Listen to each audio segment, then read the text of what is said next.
Naval academy MEC CEC BCom BBA చదివే విద్యార్థులకు number 1 coaching academy for CA CMA CIMA ACCA CMES professional courses. నమస్తే, నేను Shravani journalist. Social media ఎంత ప్రమాదకరమో, ఎంత ఉపయోగకరమో ఈరోజు నేను మీకు చెప్పే ప్రయత్నం చేస్తాను. అది కూడా ఒక ఇండిపెండెంట్ సోషల్ మీడియా పేజెస్ కాదు, ఒక పార్టీ నిర్మాణాత్మకంగా సంస్థాగతంగా పార్టీని జాతీయ స్థాయిలో ప్రొజెక్ట్ చేసుకుంటున్న నాయకుల యొక్క అవగాహన లేమి, లేదంటే తొందరపాటు చర్యలు ఏ విధంగా ఉన్నాయి అనటానికి ఈరోజు నేను మీకు చెప్పే ప్రయత్నం చేస్తాను. తెలుగుదేశం పార్టీ చాలా సందర్భాల్లో వైసీపీ విమర్శిస్తూ ఉంటుంది, ఇతర నాయకులు కూడా విమర్శిస్తూ ఉంటారు. నిజాన్ని నిర్భయంగా చెప్పదు, ఉన్న నిజాన్ని దాచిపెట్టి పచ్చి అబద్ధానికి రంగులు పూసి కూడా నిజం, మేము చెప్పేదే నిజం, మేము చెప్పేదే వాస్తవం అని ప్రొజెక్ట్ చేయడంలో ఆల్వేస్ సక్సెస్ఫుల్. ఎందుకు అంటే ఆ పార్టీ చెప్పేదానికి అనుబంధంగా అనేక పత్రికలు, మీడియా సంస్థలు చాలా బలంగా పనిచేస్తూ ఉంటాయి. కాబట్టి ఒక అబద్ధాన్ని కూడా నిజం చేసి చూపించగల దమ్మున్న పార్టీ టీడీపీ అని చెప్పి, అలా ఇప్పుడు ఎవరో క్రెడిట్ ఇవ్వాల్సిన అవసరం లేదు. సదరు తెలుగుదేశం పార్టీకి సంబంధించిన ఈ క్రెడిట్, ఈ క్రెడిబిలిటీ అంతా కూడా సొంతంగా వాళ్ళే తీసేసుకున్నట్టు కనిపించింది. ఈరోజు ఉదయం ఉన్న ఫలంగా తెలుగుదేశం పార్టీ ట్విట్టర్ అకౌంట్ పేజీలో వేణుస్వామికి సంబంధించి ఒక 2 ఫోటోలు అతికించేసి that's it end of YCP అని చెప్పి ఒక హ్యాష్ ట్యాగ్తో వాళ్ళు ఒక ట్వీట్ వేశారు. ఆ ట్వీట్ వేసిన మరుక్షణం నుంచి దాదాపు కొన్ని వందల్లో కమెంట్స్ వచ్చాయి. ఆ వందల్లో కమెంట్స్ ఏమొచ్చాయి? అవన్నీ ఫేక్రా బాబు, మన పార్టీ ఎమ్మెల్యేలు ఎమ్మెల్సీలు కాదు, ఇది ఒక తెలుగుదేశం పార్టీ అఫీషియల్ వెబ్సైట్ అని చెప్పి రెండే కమెంటే హను అని చెప్పి ఒక అతను ఆ పార్టీకి సంబంధించిన సింపథైజరే పెట్టడం జరిగింది. అంటే అఫీషియల్ పార్టీ పేజ్ని ఎంత జాగ్రత్తగా నడపాలి, ఎంత అవగాహనతో నడిపించాలి, అసలు వేణుస్వామి అన్నదేంటి, ఆయన చెప్పింది ఏంటి, జరిగింది ఏంటి అనేది ఎవ్వరికీ అవసరం లేదు. అఫ్కోర్స్ ఆ ట్వీట్ వేసిన ఆ సదరు వ్యక్తి అసలు ఆ విషయం చూసారా, దాని మీద ఒక నాలెడ్జ్ అయినా తనకుందా? ఎస్ఆర్హెచ్ హైదరాబాద్ నిజంగానే ఐపీఎల్ కప్పు కొడుతుందా, ఫైనల్కి వస్తుందా, ఇలాంటి విషయాలు ఏమీ అక్కడ వాళ్ళు పోస్ట్ చేయకుండా ఎవరో ట్రోలర్స్ చేసిన మీమస్ వైరల్ చేసిన 2 ఫోటోలని అతికించి వేణుస్వామి చెప్పింది జరగలేదు, ఇప్పుడు చెప్పే వేణుస్వామి జ్యోతిష్యం వైసీపీ గెలుస్తుంది అని చెప్పేది కూడా జరగదు అనేది ఇమీడియట్గా లింక్ చేసి ఆ ట్వీట్ చేసిన పరిస్థితి. ఒకసారి నేను ఆ ట్విట్టర్కి సంబంధించిన పోస్ట్ కూడా మీకు ఇక్కడ చూపిస్తూ ఉంటాను. అండ్ అతను ఏమన్నాడో కూడా ఆ వీడియో కూడా నేను మీకు ఇక్కడ చూపించే ప్రయత్నం చేస్తాను. నేను గత ఇంటర్వ్యూలో వేణుస్వామిని మిమ్మల్ని ట్రోల్ చేసినట్టే మీతో ఇంటర్వ్యూ చేసిన వాళ్ళని కూడా ట్రోల్ చేస్తూ ఉన్నారు, ఈ నెగిటివ్ పబ్లిసిటీ, ఈ నెగిటివ్ ట్రోలింగ్ని ఎలా తట్టుకుంటున్నారు, నెంబర్లను బ్లాక్ చేయించేసి మీతో ఇంటర్వ్యూ చేసినందుకు నన్ను కూడా పర్సనల్ టార్గెట్ చేసే పరిస్థితికి వచ్చేసింది. ఎలా చూడాలంటారు ఈ ట్రోలింగ్ని? ఎలా తట్టుకుంటున్నారు మీరు? మేము ఎలా తట్టుకోవాలి? నేను ఒకటే మాట్లాడతా, ఒక వ్యక్తిని అభివృద్ధి ఆపేటువంటి శక్తి మనకు ఉన్నదా? లేదు.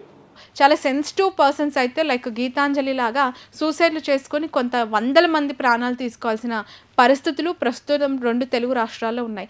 ఎందుకు అనంటే ఒక పార్టీకి నచ్చని పని, ఒక వ్యక్తికి నచ్చని పని చేస్తే టార్గెటెడ్గా చాలా బూతులు హీనంగా ట్రోల్ చేస్తూ వాళ్ళని ఎంత మానసికంగా వేధిస్తున్నారు ఈ ట్రోలర్సు, ఈ మిమర్సు, లేదంటే ఈ సోషల్ మీడియాలో ఉన్న పార్టీలకి సంబంధించిన అభిమానులు, కార్యకర్తలు అనేదానికి చాలా సందర్భాల్లో టాపిక్ వచ్చినా కూడా ఎప్పటికప్పుడు అది ఎస్కేప్ అవుతూనే ఉంది. కానీ ఈ పర్టికులర్ సందర్భంలో ఎందుకు ఇంత సీరియస్గా రియాక్ట్ అవ్వాల్సి వచ్చింది అని అంటే, సదరు వేణుస్వామి అనే అతను ఒక ఆస్ట్రాలజర్.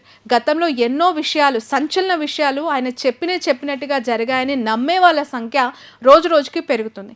ఎందుకు అనంటే సమంత, నాగచైతన్య విడిపోతారని చెప్పారు, పెళ్లి చేసుకున్న ఎక్కువ కాలం కలిసి ఉండరని చెప్పారు, ప్రభాస్కి పెళ్ళి ప్రస్తుతం చాలా ఇబ్బందికరంగా ఉంది, ఇప్పుడు జరగదు అని చెప్పారు, రాహుల్ గాంధీకి పెళ్లి యోగం లేదు అని చెప్పారు, కేసీఆర్ 3వసారి ముఖ్యమంత్రిగా ప్రమాణ స్వీకారం చేసే అవకాశం లేదు, 3వసారి నిజంగానే బీఆర్ఎస్ పార్టీ గెలిస్తే కేటీఆర్ ముఖ్యమంత్రి అవుతారు, డైరెక్ట్గా కేటీఆరే ముఖ్యమంత్రి అవుతారు అనేది మా దగ్గర మా ఒరిజినల్ కంటెంట్ నేను చేసిన ఇంటర్వ్యూలో ఉంది. టీఆర్ఎస్కు ఆల్టర్నేటివ్ లేదు, కేసీఆర్ గారే ముఖ్యమంత్రి. కానీ 2023లో కేసీఆర్ గారి పార్టీ టీఆర్ఎస్ అనేది గెలిస్తే రాసి పెట్టుకోండి, కాబోయే ముఖ్యమంత్రి కేటీఆర్. అవును, డైరెక్ట్ సీఎం కేసీఆర్ గారు, సీఎం గారు డైరెక్ట్ కేటీఆర్ సీఎం, డైరెక్ట్ ప్రమాణ స్వీకారమే కేటీఆర్ గారు చేస్తారు 2023లో. నేను చెప్పేది ఒకవేళ టీఆర్ఎస్ గెలిస్తే నేను మాట్లాడేది. ఇన్ కేసు కాంగ్రెస్ పార్టీ గెలిచిందనుకో అప్పుడు చూద్దాం ఎవరు లీడర్, కోమటిరెడ్డి వెంకటరెడ్డి వస్తాడా, రాజగోపాల్ రెడ్డి వస్తాడా, లేకుంటే రేవంత్ రెడ్డి అవుతాడా, లేకుంటే ఇంకెవరు అవుతారు. బీజేపీ ఉంది, బీజేపీ నుండి బండి సంజయ్ అవుతాడా, కిషన్ రెడ్డి అవుతాడా, డీకే అరుణ అవుతారా. దాన్ని కూడా సగం ఇక్కడ సగం అక్కడ కట్ చేసి 2 ఆ వీడియోలు జాయిన్ చేసి వేణుస్వామి చెప్పింది జరగలేదు, పచ్చి అబద్ధాలు చెప్తారు, అసలు ఈయన చేసేది జ్యోతిష్యమే కాదు, ఈయన చెప్పేదే జ్యోతిష్యం కాదు అని చదువుకున్న వాళ్ళు, విచక్షణతో ఉన్న వాళ్ళు, అనేక పేరొందిన కంపెనీలో పనిచేసే అనేక రకాల వాళ్ళు కూడా ఈరోజు ఆయన ట్రోల్ చేసే పరిస్థితికి వచ్చింది. ఇక్కడ నా ఇంటెన్షన్ వేణుస్వామిని సపోర్ట్ చేయడం కాదు, ఇక్కడ నా ఇంటెన్షన్ తెలుగుదేశం పార్టీని తిట్టడం కాదు. ఆ ట్విట్టర్లో పెట్టే పోస్ట్ యొక్క సారాంశం మీకు తెలుసా? కనీసం ఆ పోస్ట్ని ఓపెన్ చేసి, అంటే లైక్ ఇప్పుడు వేణుస్వామి ఎస్ఆర్హెచ్ గెలుస్తుంది అని చెప్పి ఒక ఫోటో చూసేసి ఆ థంబ్నెయిల్ టెక్స్ట్ చూసి మీరు దాన్ని వైరల్ చేస్తున్నారు. అతను ఏమన్నాడు అనేది ఓపెన్ చేసి మీరు చూసే ప్రయత్నం చేశారా? అసలు అది ఏ ఛానల్లో ఎవరు పెట్టారని ఓపెన్ చేసి చూసే ప్రయత్నం చేశారా? లేదు. ఎస్ఆర్హెచ్ హైదరాబాద్ బాగా పుంజుకుంది, కావ్యామారన్ జాతకం వల్ల దానికి ఇంకా గెలుపు అవకాశాలు మెండుగా ఉండబోతూ ఉన్నాయి. గతంలో సన్ రైజర్స్ హైదరాబాద్ యొక్క ఆట తీరు చాలా పేలవంగా ఉండేది. కావ్యామారన్ జాతకంలో కొన్ని గ్రహాల వల్ల అనుకూలత పెరిగి గ్రహాల చేంజెస్ వల్ల ఈ ఎస్ఆర్హెచ్ హైదరాబాద్ టీం పుంజుకుంది, గెలిచే అవకాశాలకి దగ్గరగా ఉంటుంది. అఫ్కోర్స్ ఆయన గెలుస్తుంది, కప్పు కొడుతుందని చెప్పకపోయినా అది ఫైనల్కి వచ్చింది, చాలా చాలా తీవ్రంగా ప్రయత్నించింది, సెమీఫైనల్స్ దాటుకొని ఫైనల్కి వచ్చిందంటే అది పుంజుకున్నట్టే. అదైన సక్సెస్, అదైన ట్రాక్ రికార్డ్, అదైనా గర్వంగా చెప్పుకోవచ్చు. బట్ అది కాలేదు, కప్పు కొట్టలేదు అని. కప్పు కొడుతుంది అని ఆయన చెప్తే కదా మీరు ఆయనను ట్రోల్ చేయాలి. అసలు కప్పే కొట్టట్లేదు, పుంజుకుంటుంది అని చెప్పారు. ఒక వ్యక్తిని అభివృద్ధి ఆపేటువంటి శక్తి మనకు ఉన్నదా? లేదు. ఎగ్జాంపుల్, ఇప్పుడు హైదరాబాద్ జట్టు అనేది లిస్ట్లో లేనటువంటి ఒక జట్టు, లిస్ట్లో లేనటువంటి ఒక జట్టు కావ్యామారన్ ఉంది. కావ్యామారన్ జాతకంలో దోషాలున్నన్ని రోజులు హైదరాబాద్ సన్ రైజర్స్ డిజాస్టర్ అయింది. ఇవాళ కావ్యామారన్ జాతకంలో కొద్దిగా యోగం ఉంది, ఆమె జాతకంలో ప్రజెంట్ మంచి యోగం ఉంది కాబట్టి ఇప్పుడు ఆమెది అప్పర్ హ్యాండ్ అయింది. సో మిథున రాశి జాతకానికి సంబంధించి కొద్దిగా ఫెచ్చింగ్ స్టార్ట్ అయింది. సో దానికి తగ్గట్టే ఇవాళ టీం కూడా సంయుక్తంగా ఆడుతున్నది, మంచి పేరు వచ్చింది. సో మంచి మంచి టీంల మీద గెలుస్తుంది, పుంజుకుంటుంది, మెరుగ్గా ఆడుతుంది, కప్పు కొడుతుంది. ఈ మూడిటికి చాలా వేరియేషన్స్ ఉన్నాయి.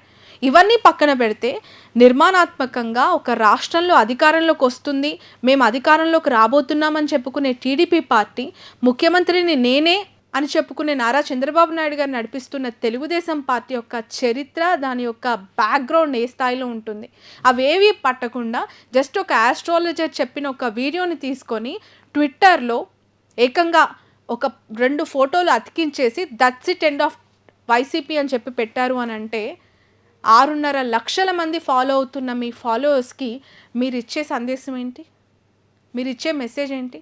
పోనీ మీ వాళ్ళే మీరు పెట్టిన ట్విట్టర్ కింద మీ పార్టీ సింపథైజర్స్, కార్యకర్తలు ఎవరైనా నమ్మారా అంటే సగం మంది 2వ కామెంట్ నుంచి ఒకసారి చదువుకుంటూ పోండి. ఆ లింక్ డిస్క్రిప్షన్లో నేను పేస్ట్ చేయించే ప్రయత్నం చేస్తాను. ఈరోజు మార్నింగ్ చేసిన ట్వీట్ ఇది. వీలైతే అందరూ తెలుగుదేశం పార్టీ అఫీషియల్ ట్విట్టర్ హ్యాండ్లింగ్కి వెళ్ళి కూడా చూడాల్సిందిగా నేను మనవి చేస్తూ ఉన్నాను.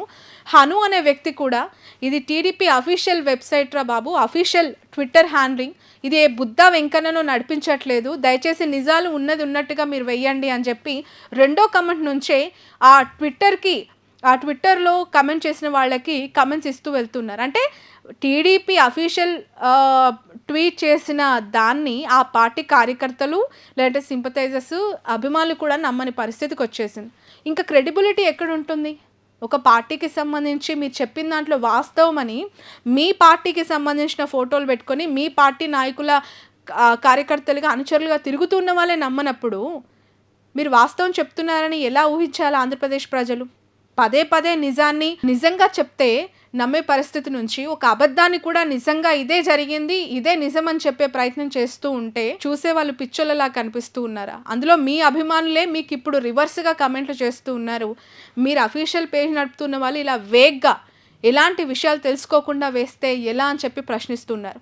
మాలాంటి జర్నలిస్టులకు, అలాంటి సదర్ ఆస్ట్రాలజర్స్కి మీరు ఆన్సర్ ఇవ్వక్కర్లేదు. ఎందుకంటే మీరు ట్రోలింగ్ చేయాలనే ఇంటెన్షనే తప్ప ఒకరిని బ్యాడ్ చేయాలి, సొసైటీలో ఒకరి మీద మాయను మచ్చేయాలి, వాళ్ళ సక్సెస్ పైన మీరు దెబ్బ కొట్టాలి, వాళ్ళను లేవలేకుండా చావు దెబ్బ కొట్టాలి, ఇదే మీ టార్గెట్. కానీ మిమ్మల్ని ఫాలో అవుతూ మీ పార్టీని నమ్ముకొని మీ పార్టీలో వాళ్ళ సక్సెస్ని చూడాలనుకుంటున్న ఎంతోమంది అభిమానులకు, కార్యకర్తలకు మీరు ఇచ్చే మెసేజ్ ఏంటి?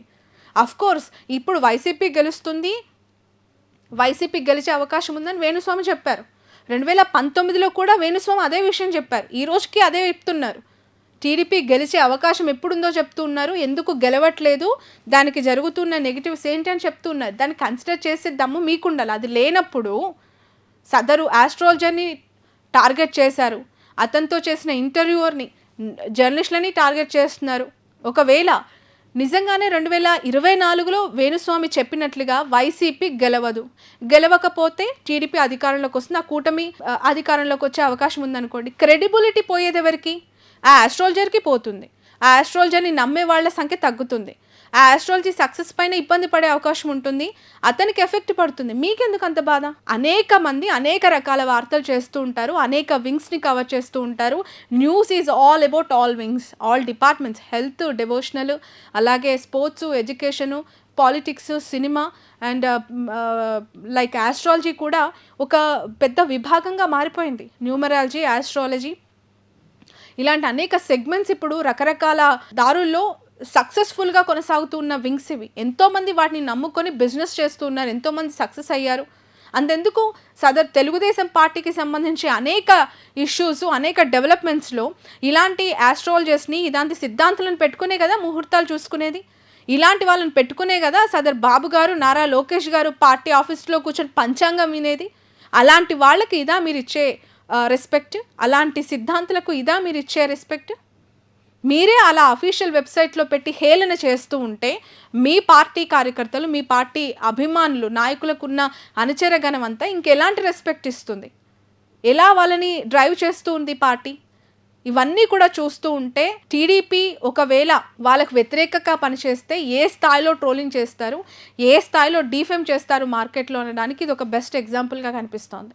ఈరోజు అఫీషియల్ ట్విట్టర్లో వాళ్ళ ఆ పోస్ట్ని చూసిన తర్వాత ముక్కున వేలేసుకునే పరిస్థితి. చాలామంది జర్నలిస్టులు కూడా అవాక్కైపోయారు. అసలు నిజంగా ఎస్ఆర్ఎస్ ఎక్కడ గెలుస్తుందని వేణుస్వామి చెప్పారు అని చెప్పి ఫుల్ ఇంటర్వ్యూ వెతికే ప్రయత్నం చేస్తూ, ఫుల్ ఇంటర్వ్యూ కూడా మళ్ళీ వ్యూస్ పెంచింది టీడీపీ పార్టీ. ఫుల్ ఇంటర్వ్యూ ఎక్కడుందని మళ్ళీ వెతుకుతూ ఉన్నారు, బికాస్ టీడీపీ చేసిన ఈ ట్వీట్ వల్ల. అంటే లేని దాన్ని లైమ్లైట్లోకి తీసుకొస్తుంది వీళ్ళే, లేని దాన్ని చాలా హైప్ క్రియేట్ చేసి చూపిస్తుంది వీళ్ళే. అంటే ఎవరి ట్రాప్లో ఎవరు పడుతూ ఉన్నారు, ఎవరిని ఎవరు మిస్డ్రైవ్ చేస్తూ ఉన్నారు. మీరు అనుకుంటుంది ఒకటి, ఇక్కడ జరుగుతుంది ఒకటి. ఒకవేళ నిజంగానే మీకు నమ్మాలని లేదు, మీకు నమ్మే ఉద్దేశాలు లేవు, అలాంటప్పుడు టీడీపీ ఆఫీసుల్లో మీరు అసలు పంచాంగం చెప్పించుకోవద్దు, అసలు ముహూర్తాలు పెట్టించుకోవద్దు, ఇలాంటివి ఏమి చేయకూడదు కదా. బట్ అవన్నీ చేస్తూనే మీ పక్క చెప్పిన వాళ్ళైతే చాలా అద్భుతంగా మంచివాళ్ళు, మీకు వ్యతిరేకంగా చెప్పిన వాళ్ళైతే చెడ్డవాళ్ళు అయిపోతారు. ఆ ఇంటర్వ్యూలు చేసే జర్నలిస్టులు కూడా అసలు సంఘ విద్రోహ శక్తుల్లాగా మీకు కనిపిస్తారు. This is what happening with Telugu Desam party. Official ట్విట్టర్లో ఈరోజు చూసిన తర్వాత, ఇన్ కేస్ నేను ఆ వేణుస్వామి ఇంటర్వ్యూ చేసిన తర్వాత కూడా వ్యక్తిగతంగా నా పైన ఎన్నో దూషణలు, ఎంతో ట్రోలింగ్ చేసి నారా లోకేష్ ఉన్న వాట్సాప్ గ్రూపుల్లో కూడా, తెలుగుదేశం పార్టీ అఫీషియల్ వాట్సాప్ గ్రూపులో కూడా నన్ను రిమూవ్ చేయించిన పరిస్థితి. వై? బికాజ్ వేణుస్వామితో ఇంటర్వ్యూ చేసి మేము పబ్లిష్ చేసినందుకు, నేను ఇంటర్వ్యూ చేసినందుకు. దానికి కూడా నేను ఫీల్ అవ్వలేదు. వై? బికాజ్ దాదాపు 320 మంది ఉన్నారు, అందులో నేను ఒక్కదాన్ని. నన్ను తీసేస్తే నష్టమే లేదు, అది మీ పార్టీకి నష్టం. ఎందుకు అంటే ఒక మహిళా జర్నలిస్ట్కి మీరు ఇచ్చే గౌరవం అది. పెద్దగా నేను కూడా అది కన్సిడర్ చేయలేదు. ఎందుకు అనంటే మీ పార్టీకి సంబంధించిన విషయాలు మీరు జర్నలిస్టులుగా అందరికీ చెప్పుకోవాలనుకోవాలి, కానీ అదేదో మీ గ్రూప్లో ఉండి నేనేదో మీకు నష్టం చేస్తున్నట్టు 5 ఏళ్ల నుంచి లేని ఇబ్బంది మొన్న వేణుస్వామితో చేసిన ఇంటర్వ్యూ ద్వారా ఎందుకు వచ్చిందో నాకు అర్థం కాలేదు. ఆ రోజు కూడా నేను అదే క్వశ్చన్ చేశాను, ఆ రిమూవ్ చేసిన అతన్ని ఎందుకు నన్ను వాట్సాప్ గ్రూప్లో మీరు తీసేశారు అని అడిగినప్పుడు తను చెప్పిన సందర్భం, మా పై నాయకులు, మా పై అథారిటీస్ మమ్మల్ని రిమూవ్ చేయమని చెప్పారు. ఎందుకు అంటే వేణుస్వామి గురించి మీరు ఇంటర్వ్యూ తీసుకొని పబ్లిష్ చేస్తూ ఉన్నారు, రకరకాల వీడియోస్ పెడుతూ ఉన్నారు. అదే టీడీపీ గెలుస్తుంది, అదే చంద్రబాబు ముఖ్యమంత్రి అవుతారు, కూటమి అధికారంలోకి వస్తుంది అని చెప్పి చలసాని శ్రీనివాసరావు గారు పెద్ద మనుషులు, ప్రత్యేక హోదాకి సంబంధించి పోరాడుతున్న వాళ్ళు ఎంతోమంది వీడియోలు మా ఇంటర్వ్యూస్లో ఉన్నాయి. అవన్నీ మేము యాజ్ యూజువల్గా పబ్లిష్ చేసాం. మీ మీద కక్షపూరితంగా వ్యవహరించాలి, ఒకవేళ మిమ్మల్ని టార్గెట్ చేయాలని అనుకుంటే ఇంకో వర్షం చూపించాల్సిన అవసరం లేదు కదా. టీడీపీ గెలుస్తుంది అన్న వాళ్ళ వీడియోలు పెడుతున్నాం, వైసీపీ వస్తుంది, గెలుస్తుంది, అధికారంలోకి వైసీపీ రాబోతుంది అన్న వాళ్ళ వీడియోలు కూడా పెడుతున్నాం. ఇవి పట్టించుకోకుండా కేవలం వైసీపీకి సంబంధించి సపోర్ట్ చేసిన వాళ్ళని పెడుతున్నందుకు ట్రోల్ చేసి నన్ను గ్రూప్లో రిమూవ్ చేయించారు, ఓకే. బట్ ఈరోజు అఫీషియల్ ట్విట్టర్లో మీరు పెట్టుకున్నారు, దాని కింద వస్తున్న కమెంట్లకి మీరు ఇచ్చే ఆన్సర్ ఏంటి? స్ట్రైట్గా వాళ్ళు మీ కార్యకర్తలు ప్రశ్నిస్తూ ఉన్నారు, ఇది బుద్ధ వెంకన్న నడపట్లేదురా బాబు, మన అఫీషియల్ పార్టీ పేజ్, దీనికి మీరు చూసి నడపండి అని చెప్తూ ఉన్నారు.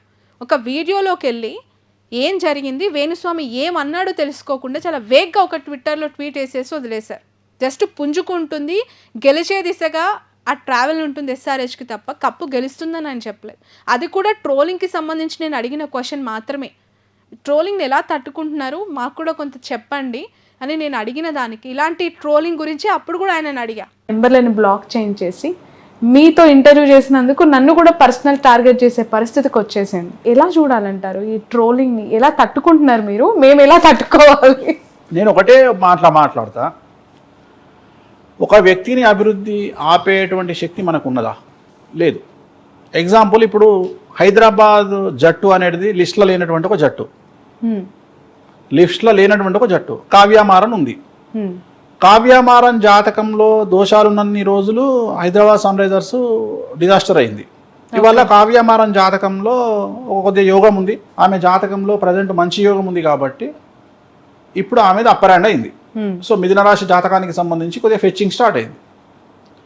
సో దానికి తగ్గట్టే ఇవాళ టీం కూడా సంయుక్తంగా ఆడుతున్నది, మంచి పేరు వచ్చింది. సో మంచి మంచి టీంల మీద గెలుస్తుంది.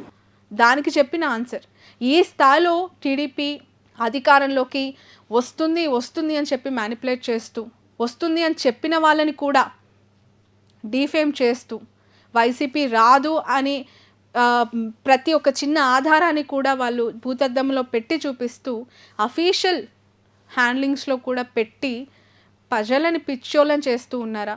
వాళ్ళు పిచ్చోళ్ళు అవుతూ ఉన్నారా? వాళ్ళకి క్రెడిబిలిటీ పోతూ ఉందా? లేదంటే పూర్తిగా ఒక బ్లైండ్నెస్తో ఆ హ్యాండ్లింగ్స్ డీల్ చేస్తున్నారా?